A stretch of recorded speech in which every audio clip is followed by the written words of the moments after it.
This is our Steakment steak salad. Nate, throw the bacon in the oven, please. The oven is preheated to 400 degrees. Okay, okay. So the greens for our salad are romaine hearts and escarole. You're gonna just tear this up with your hands, irregular pieces.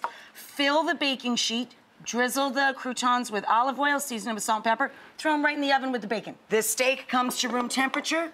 We pat it dry, then we season it. I made a seasoning blend with granulated onion and garlic, because they're best friends. They like to hang out together.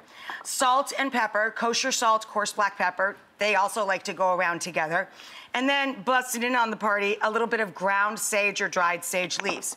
I seasoned up my steaks liberally. Now they're ready to go in the skillet. The next thing to know is don't move or mess with the steaks once you get them in the pan.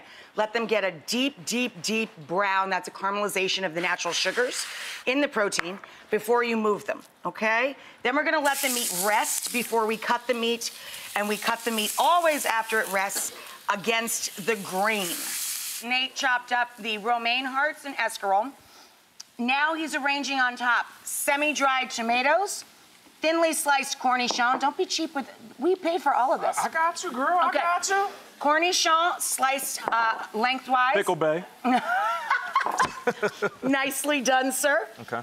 Celery hearts with the leafy tops, thinly cut on the bias. He's arranging all of that. Now Nate's gonna chop up the baked bacon. Smoked blue cheese, or your favorite blue cheese of choice, goes in the bottom of the food processor.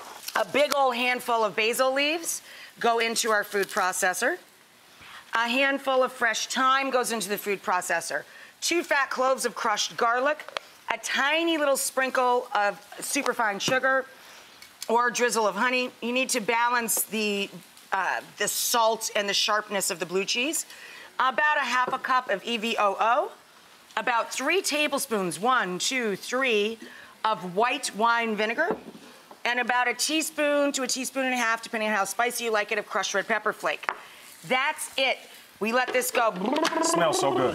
This is our steak after it's rested. Nate is going to dress the gorgeous salad that he himself arranged. Beautiful, baby. Don't be cheap with the dressing. Okay, let's dress this thing on up, girl. This is our basil blue cheese vinaigrette. Going back and forth, right down over it. This is our steak. We let the meat rest. So now we're going to put the sliced, perfectly pink sliced sirloin steaks, or boneless ribeyes work great for this, right down the top.